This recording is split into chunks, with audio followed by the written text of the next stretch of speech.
Hebreus capítulo 10, a partir do versículo 32.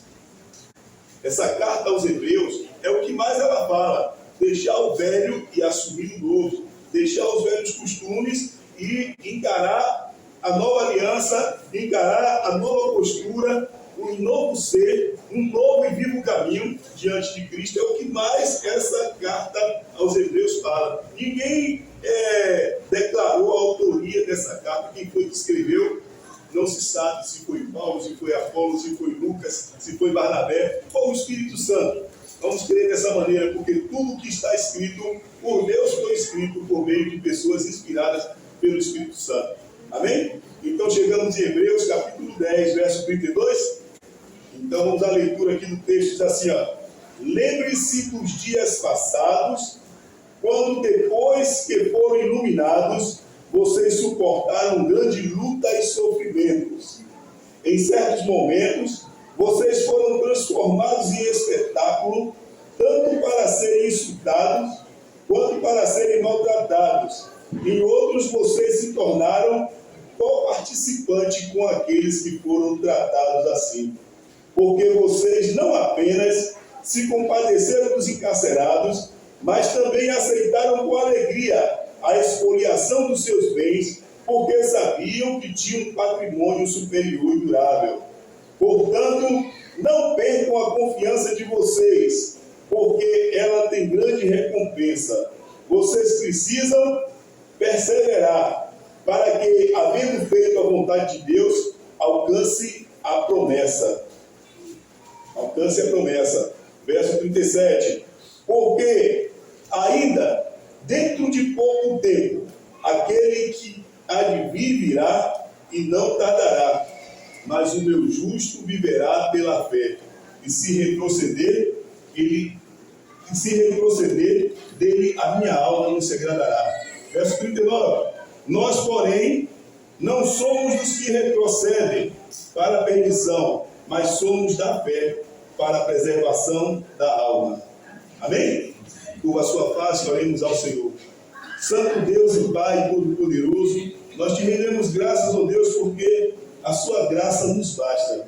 Te pedimos, ó Deus, que a cada dia o Senhor venha com força, com poder, nos fortalecendo diante, ó Deus, de tão grande provação que passamos nesse mundo, de tão grandes desafios que passamos, porque cremos na tua palavra e cremos na esperança eterna que é Cristo em nós, a esperança da glória. Por isso, Pai, fortalece o teu povo nesse momento, nessa passagem, Senhor, de um ano para outro, traz um fortalecer novo, Senhor, como o Senhor tem sempre feito.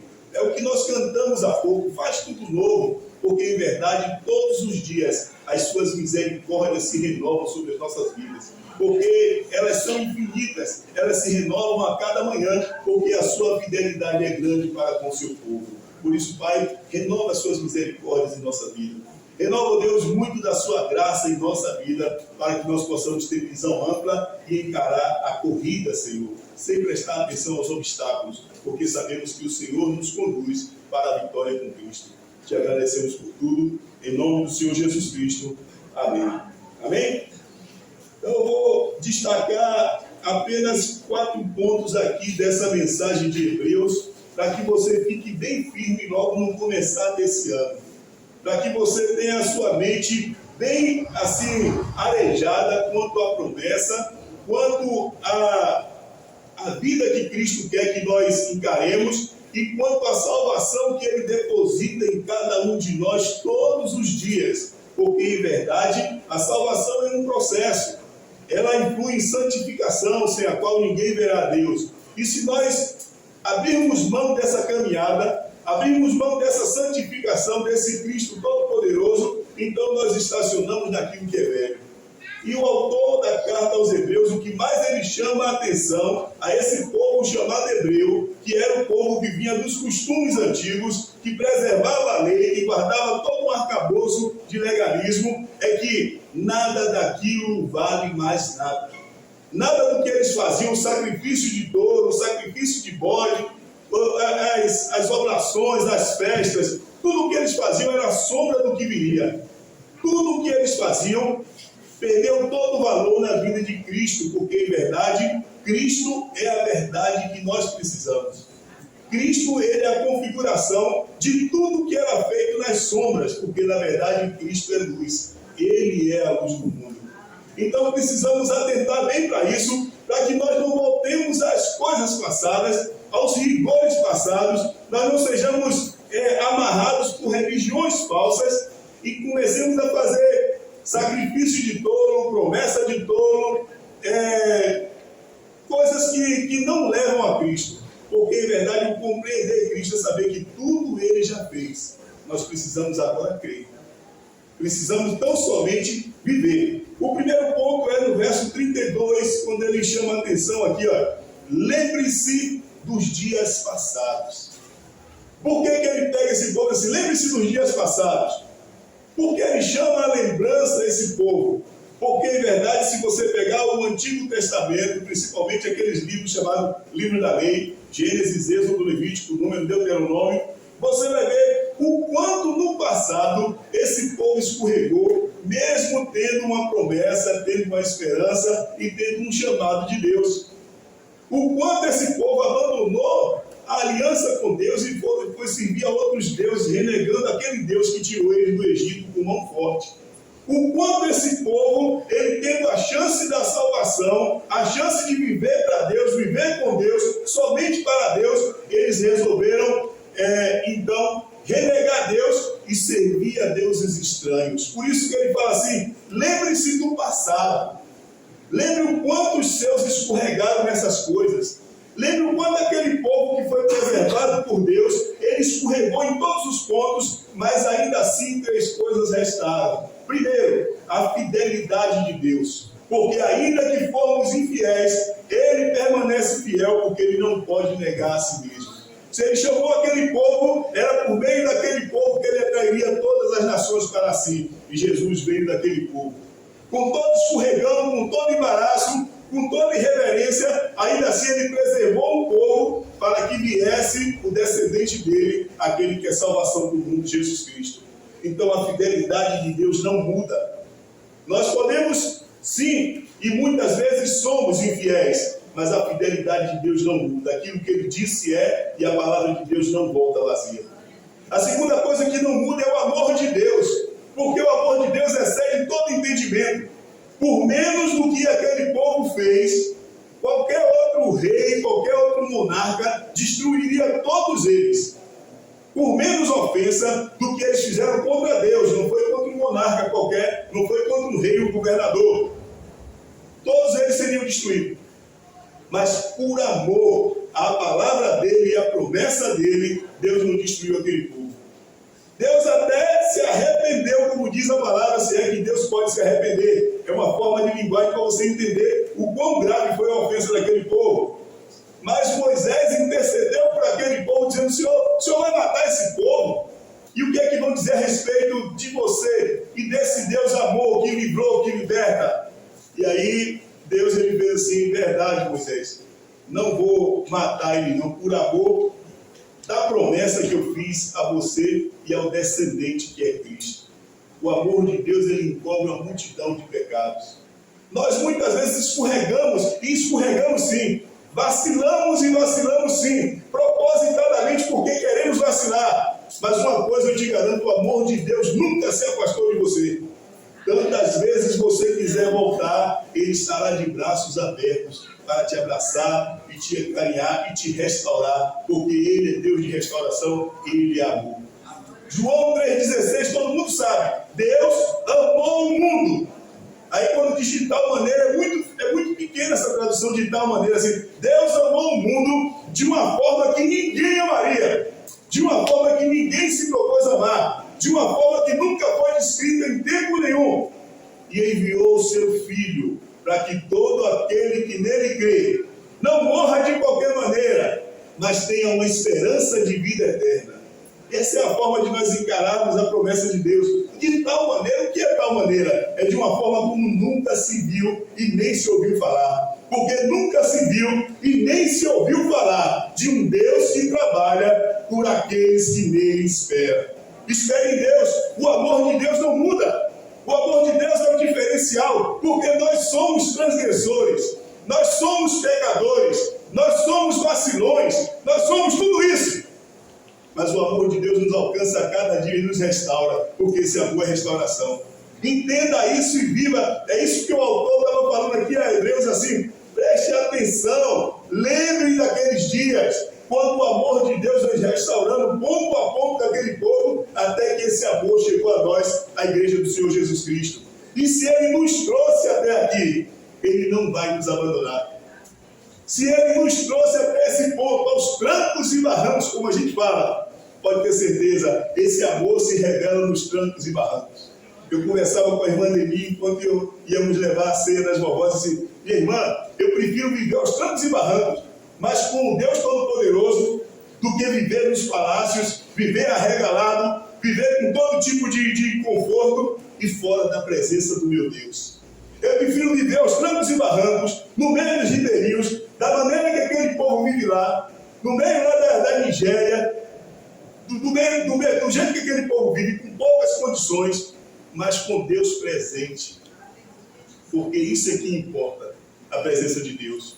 Porque todas as vezes que trocamos Deus pelo conforto, trocamos Deus pelas oportunidades, isso foi bem representado aqui pela turma da dança, aqui da coreografia, foi muito bem representado.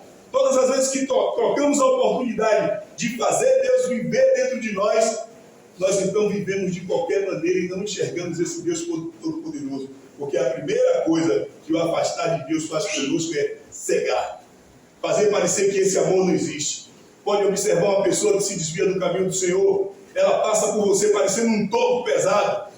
Ela não quer conversar de Deus, ela não quer falar de Deus. Sabe por quê? Porque falar de Deus fere. Porque ela está em pecado. E na verdade a santidade de Deus fere qualquer tipo de pecado. E o Espírito Santo nos convence do pecado, da justiça e do juízo. E é o que menos o transgressor quer, é ser convencido que ele é um pecador e que está indo por maus bocados. O amor de Deus nos constrange. O terceiro ponto foram as perseguições que esse povo sofreu. E as perseguições que a igreja sofre, porque aqui já estava no tempo da igreja do Senhor. Obrigado, irmão.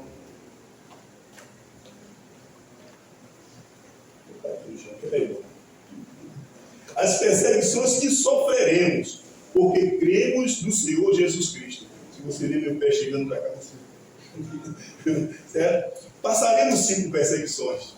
O Senhor Jesus não mentiu para ninguém. Ele disse assim, ó, no mundo tereis aflições, mas tem de bom ânimo, e eu venci o mundo. No mundo você vai passar por perseguições, mas perseguiram a Cristo também. E se perseguiram aquele que é dono da casa, o que é que farão conosco que habitamos nessa casa? Perseguirão. Mas no meio dessa perseguição é que a glória de Deus é demonstrada, porque Ele nos livra todo dia com graça, com vitória e com amor.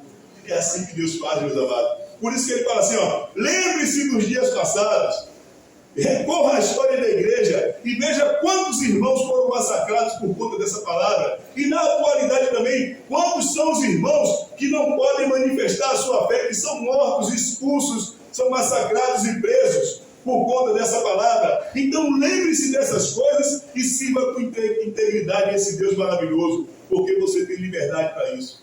Ninguém vai pegar você ali na rua e bater e prender porque você está com a Bíblia na mão. Pelo menos ainda não aqui no Brasil.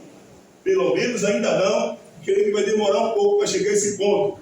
Mas a briga nossa é fazer valer o amor de Cristo sobre essas pessoas que estão aí fora e que não compreendem esse amor porque acham que as outras opções são melhores. Quando eu chegava aqui para o culto, eu vi ali 4 ônibus saindo cheios. 4 ônibus lotados, gente em pé, gente pendurada no ônibus. Estava indo para onde? Você sabe para onde estava indo? Para Brasília, não.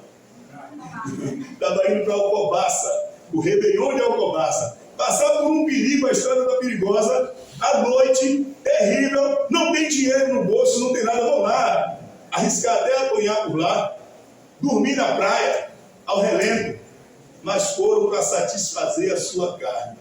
E quando nós convidamos os amados irmãos a viver o amor de Deus, parece que estamos fazendo um convite decente.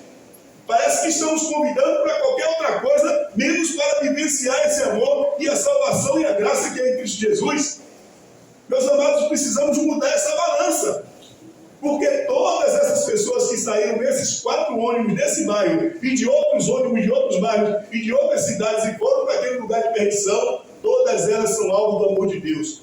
Nós não podemos ser hipócritas, nem ignorantes e nem egoístas, dizer que, vai porque quer, se morrer, morreu. Não pode ser dessa maneira. Nós precisamos olhar para essas pessoas com os olhos de Cristo e ter certeza que os olhos de Cristo sobre essas pessoas é um olhar de misericórdia, porque é o que eles carecem nesse momento. Vão botar uma oferenda no mar. Será que vão receber alguma coisa? Lembre-se dos dias passados, quando nós éramos ignorantes, no tempo da ignorância. Mas Deus não levou em conta o tempo da ignorância, mas agora diz a todos, em todo tempo, que se arrependam. Que se arrependam. Que volte atrás. Que comece a olhar com um olhar novo. Que comece a ver as coisas como Cristo mostra. Que comece a ver as coisas com o olhar da fé. Porque ele diz assim, o meu justo viverá da fé. Se ele retroceder, não tenho prazer dele. Não tenho prazer dele. O que é a fé? A certeza das coisas que se esperam e a prova daquilo que você não vê. Eu tenho certeza que viveremos na eternidade com Jesus Cristo. Eu tenho certeza que esse ano é mais uma estação, é mais uma transição em nossas vidas, porque virão tempos melhores, e esses tempos melhores não é tempo de governo humano, não é tempo de dinheiro no bolso, não é tempo de prosperidade financeira, nada disso. Pode ser que venha também alguma, quem sabe. Mas não é isso. Os tempos melhores são aqueles que se aproximam, onde o Cristo está às portas e chamando todos nós para fazer parte desse grande exército chamado Igreja do Senhor Jesus. Olha o que ele diz aqui no verso 37. Porque ainda dentro de pouco tempo, aquele que há de vir virá e não tardará. É a volta do nosso Senhor. Ele está às portas, os sinais estão encaixando a cada dia. Um dos sinais é a apostasia. Muita gente espiando da fé, muita gente abandonando seus locais de fé, muita gente abandonando o seu credo, abandonando Cristo e buscando o ensinamento de demônios. Muita gente repudiando aquilo que é verdadeiro, aquilo que salva e buscando doutrinas que não salvam ninguém. É a apostasia. Outro sinal é pai contra filho, filho contra pai, ou seja, a desordem familiar. Precisa dizer mais um pouco a respeito disso? Qualquer pessoa que anda nesse mundo com um olhar atento está vendo a desordem que está acontecendo no seio das famílias. Pai não respeita mais filho, filho não respeita mais pai. E a situação em que nós vivemos, a cultura em que foi instalada, principalmente aqui nesse nosso país, nesse cantinho de país nosso, é que pode fazer tudo. É uma sociedade alternativa. Faz o que tu queres, há de ser tudo na lei. É assim, como falava o maluco beleza, o Raul Seixas, que era servo do demônio, que ele se declarava, que ele servia um tal do papa do demônio chamado Lester Crowley, que tinha na testa gravado B, o número da besta. Morreu tudo, sem salvação. Mas nós estamos diante dessa grande salvação. Meus amados, segundo ponto que eu quero frisar para você aqui, eles sabiam que tinha um patrimônio superior. Ou seja, esse povo sabia que a riqueza dele não era na terra, era assim nas alturas. Nós, igreja do Senhor, precisamos saber que a nossa riqueza não é casa, não é carro, não é dinheiro, não é emprego, não é concurso público, mas é a graça de Deus derramada todo dia sobre nossas vidas. Ano após ano, estamos aguardando a chegada do novo ano. Como é que Valdir Novo fala? Vou pisar o pescoço do velho. Vamos explicar isso, né? É o ano velho, que está sendo gravado ali, depois vai para o YouTube, aí alguém pode dizer que eu estou fazendo apologia à violência. Não, Valdir Novo fala pisar o pescoço do velho é passar o ano velho. Tem que explicar essas coisas, porque tudo hoje que se publica, você é questionado. Estamos vivendo num tempo de gente dodói. A mente está doente, o coração está doente, as pernas estão doentes, a moral está doente, mas Jesus Cristo é cura para tudo isso. Eles sabiam que tinham um patrimônio superior. Igreja do Senhor Jesus Cristo, eu te dou uma boa notícia. O reino de Deus é superior a qualquer reino humano que possa existir. O reino de Deus não é comida nem bebida, é satisfação do Espírito Santo. E eles sabiam disso. E ainda assim estavam querendo voltar ao passado. Você quer voltar ao começo do ano passado, de 2022? Você quer voltar ao meio do ano, quando você passou o vexame? Você quer voltar agora esse final de ano? Ninguém quer logo que passe esse ano. Para logo de pregar, pastor. Ajoelha logo. Adianta esse ano aí. Se pudesse adiantar um estudo até o 2024. Que hora é essa aí? 11h15, né? Mas dá para pregar para caramba. Mas fique tranquilo, nós vamos ir logo até assim, certo? Mas saiba disso, igreja. Vocês têm um patrimônio superior. Ou seja, vocês têm uma pátria superior. Vocês têm uma bandeira superior. Vocês têm um exército superior. Vocês têm um rei superior. Vocês têm uma nação superior. E isso não é geografia aqui do nosso planeta. Isso é eternidade com Cristo. O nosso rei, o nosso general, a nossa nação, o nosso patrimônio, a nossa pátria, a nossa defesa é Jesus Cristo. É Ele que nos salva todo dia. Nós temos isso porque precisamos retornar aquilo que não leva a lugar algum. Pense nisso, igreja. Pense no que é a igreja do Senhor Jesus Cristo, que nós desprezamos muito, erramos. O profeta Oséias já falava desde o passado: o meu povo tem sofrido por falta do entendimento. Nós ainda não entendemos que povo é que nós somos. Um povo amado e equipado, um povo no qual o Espírito Santo habita. O Espírito Santo é Deus. Deus habita no nosso meio. Deus está conosco. Por que eu tenho que temer homem? Por que eu tenho que temer mal algum? Por que eu tenho que temer escassez? Por que eu tenho que temer qualquer tipo de investida que possam fazer? Se é Deus que me defende, você tem uma pátria superior. Você tem um destino superior. Você não é qualquer um. Você não está passando somente para 2023 para piorar a situação. Em verdade, se você estiver em Cristo, pode ter certeza, qualquer circunstância que você vai viver, vai ser sempre vantagem para você estar com Cristo. Terceiro ponto que eu chamo a atenção é que ele, no verso 36, olha o que ele diz no verso 36. Vocês precisam perseverar. O que é isso, perseverar? Essa palavra perseverança, muito falada e pouco compreendida.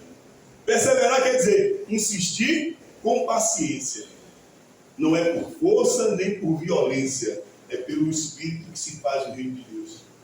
Às vezes dá vontade, e eu sei que dá, já deu em mim, já deu em você, e nós não somos diferentes, nós somos seres humanos. Dá vontade de ver aquela pessoa da qual a gente fala o Evangelho todo o tempo. Estamos falando do Evangelho, falando, chorando, orando, anos a fio a gente orando por uma pessoa que é parente nosso, que é vizinho nosso, que é querido nosso, e a pessoa dá a mínima para o Evangelho. Dá vontade de amarrar, dá vontade de dar uma surra para ver se converte, não é isso? Mas tudo isso é carne. Não é por força, não é por amarrar, não é por surra que se convence a pessoa e que se converte. É pelo Espírito Santo. Aí quando ele fala assim, ó, você precisa perseverar. Qual é a mensagem que ele está dando para a igreja?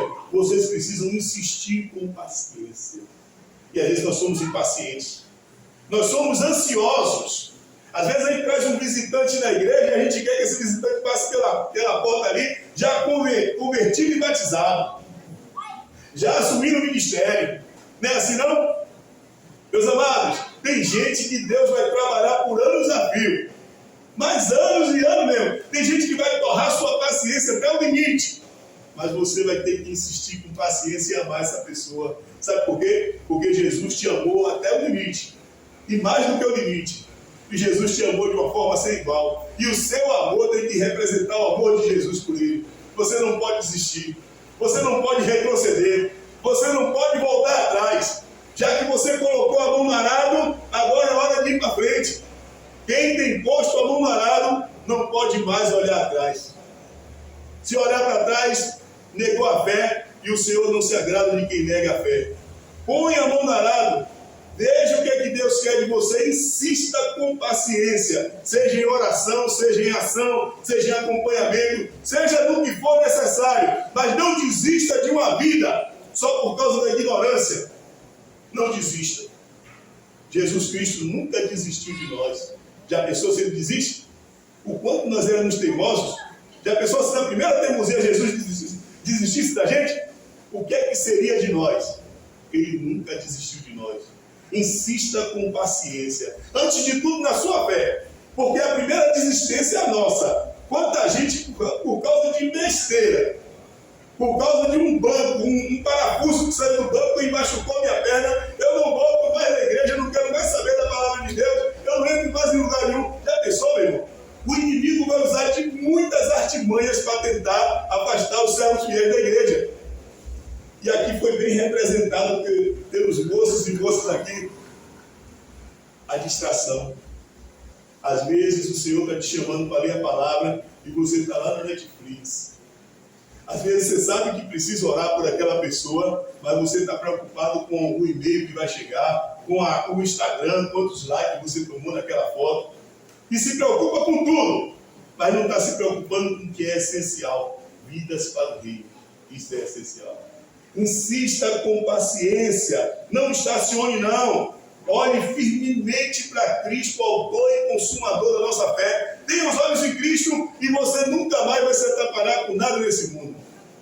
A maioria das coisas que nós apuramos em gabinete pastoral, não vou falar de particularidade nenhuma, eu vou falar no geral, assim, em termos de gabinete pastoral, a maioria das coisas que nós apuramos são coisas que não precisavam existir na vida do cristão se ele estivesse orando, se ele estivesse lendo a palavra, se ele estivesse empenhado no trabalho do Senhor. Acontece na vida dele porque ele abandonou a palavra, a arma dele ele jogou para o lado. Já pensou um soldado no meio da guerra e joga a arma para o lado? Jogou a arma para o lado, jogou o capacete para o outro lado, imagina aí, e resolveu andar nu no meio da guerra, porque quando você abandona a oração, quando você abandona a palavra de Deus, quando você abandona o testemunho de Cristo, é o mesmo que andar nu no meio de uma guerra. Vai ser surpreendido, vai ser abatido, vai ser morto. Precisamos vestir as armaduras espirituais que Deus nos concede. E começa pelo capacete da salvação, a couraça da justiça, o cinto, os pés calçados evangelho, e empunhar o escudo e a espada, que é a palavra de Deus. Precisamos, meus amados, urgentemente retomar essa armadura. Nós estamos andando no campo do inimigo. E o inimigo está nos abatendo com facilidade. Porque o meu povo tem sofrido por falta do entendimento. Tudo é prioridade, menos a leitura da palavra, menos a oração e menos o congregar. Se passar de 20 minutos uma pregação, meu Deus, vai todo mundo embora. Eu não sei que magia tem o tal do banheiro aí, meu amigo, que o cara não consegue ficar 30 minutos ouvindo a pregação sem ir no banheiro. Já pensou? O camarada tem problema, sei lá, qualquer coisa drástico, não sei, não descarta a possibilidade. Ou, não sei, mas vamos adiante. O quarto ponto que eu quero chamar a atenção, seu agora aqui, está justamente no verso 39. Põe aqui o verso 39, por favor, meu amigo. Meu querido Arthur, verso 39. Deixa eu ver o que está mal aqui. Vamos ler com calma esse verso 39. E eu quero que você enquadre ele na sua vida. Verso 39. Pegou? Enquanto ele vai colocando, nós vamos ler aqui mesmo. Daqui a pouco a gente vai debulhar ele ali para entender. Verso 39 diz assim, vamos 38, verso 38. O meu justo viverá pela fé, mas se retroceder, dele a minha alma não se agradará.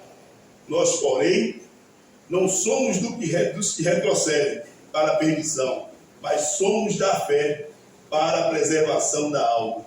Aí, nós, porém, não somos dos que retrocedem e são destruídos, mas dos que creem e são salvos. Uma versão até melhor essa de mim, está vendo? Quem é você nesse campo da fé? É aquele que estacionou? Porque, em verdade, vou falar uma verdade muito triste para a nossa igreja brasileira.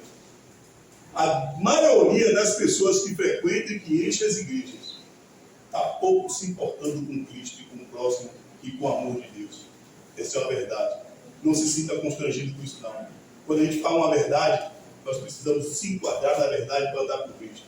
A grande parte das pessoas que frequentam as igrejas no nosso Brasil, elas estão pouco se importando com a palavra de Deus. Por que eu falo isso? Porque a internet está aí mostrando as atrocidades que fazem em nome de Jesus Cristo. O espólio que se faz das pessoas. O roubo que faz em nome da fé. A distorção, a bagunça que se faz em alguns lugares.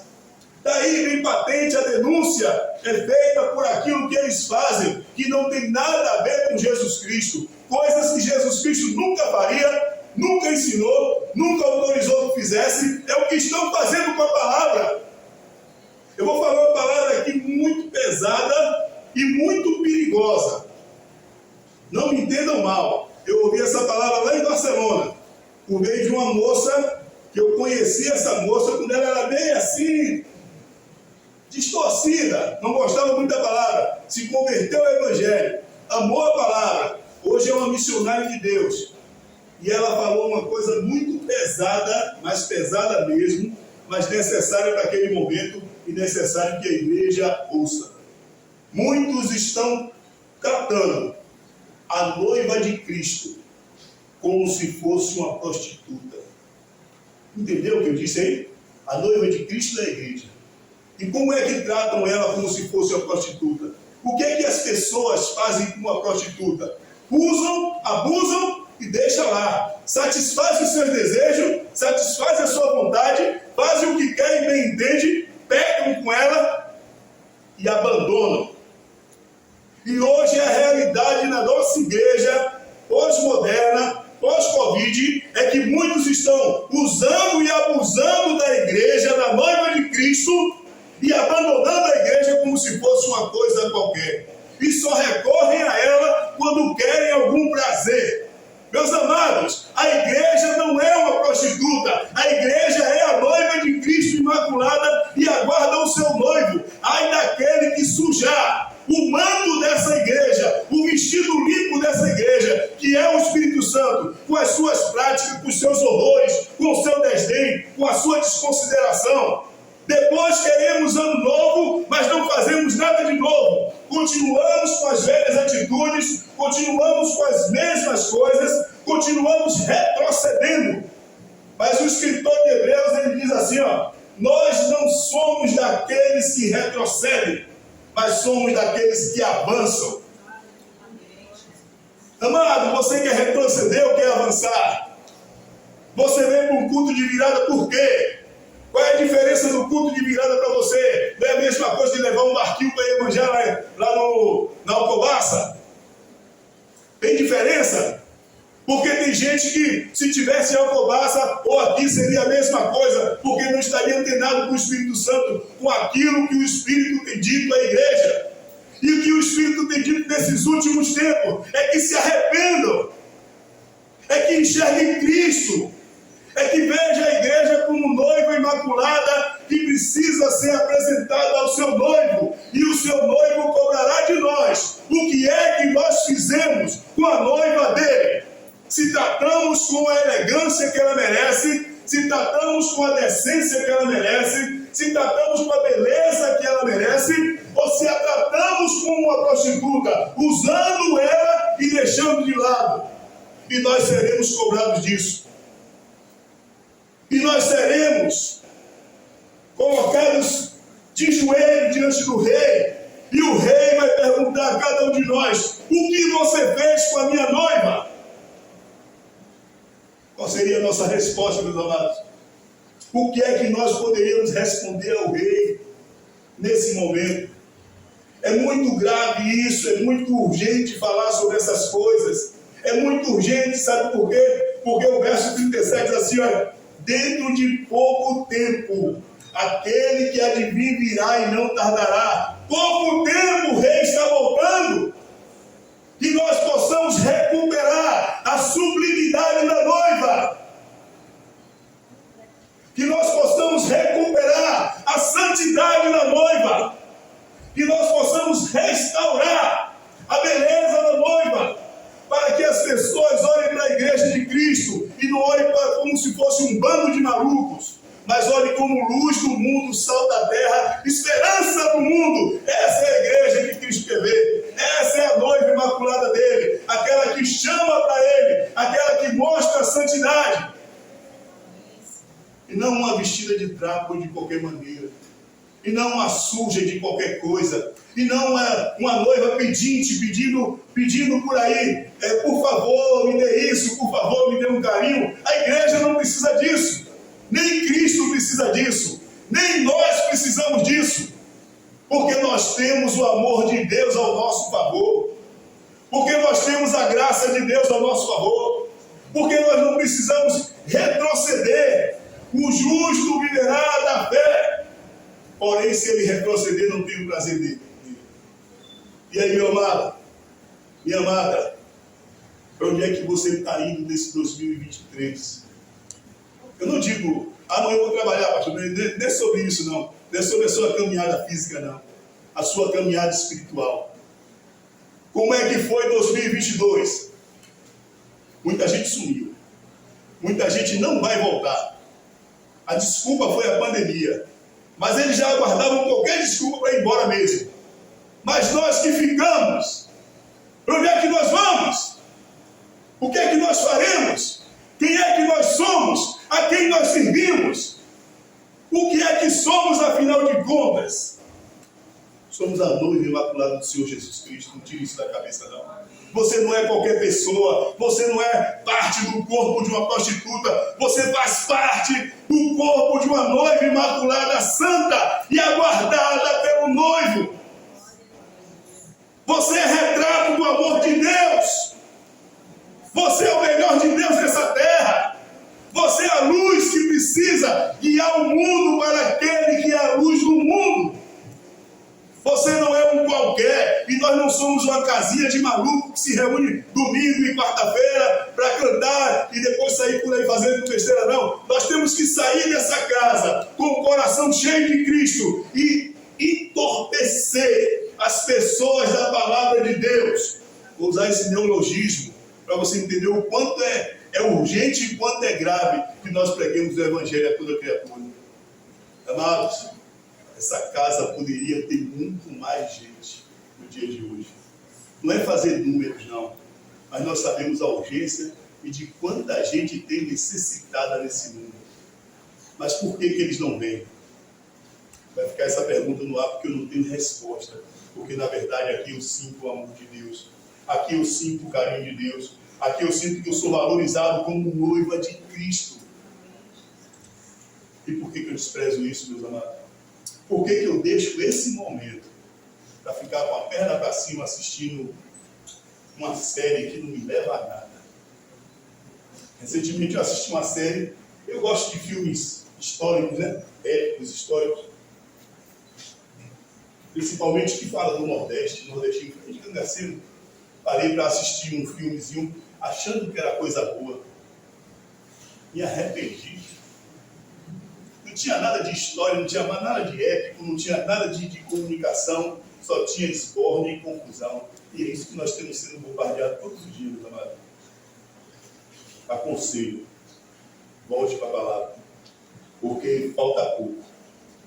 Em breve, aquele que há de vir virá e não tardará. Coloca aí, Filipenses, capítulo 3, verso 13 e 14. E nós vamos ler esse trecho de Filipenses, a carta de Paulo aos Filipenses. E eu quero que você tome isso como norte para a sua vida agora em 2023. Eu quero que você anote na sua Bíblia. Eu quero que você leia isso, olhe a Deus e pergunte: Senhor, o que é que o Senhor quer me falar por meio desses 2 versículos? E Deus vai falar.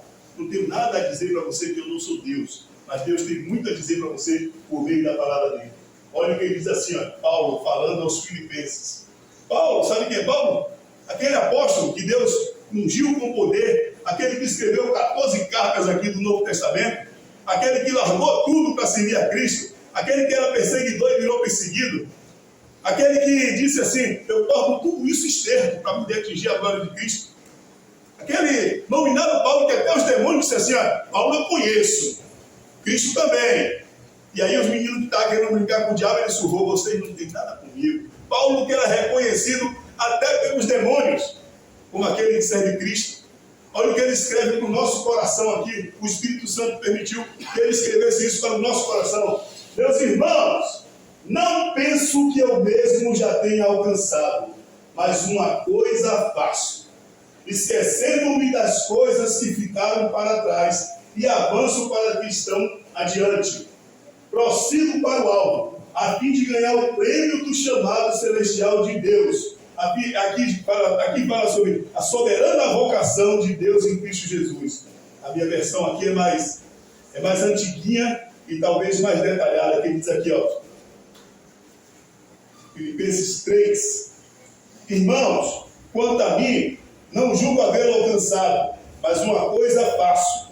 Primeiro, esquecendo-me das coisas que ficam para trás e avançando para que estão diante de mim, prossigo para o alvo, para o prêmio da soberana vocação de Deus em Cristo Jesus, o chamado de Deus.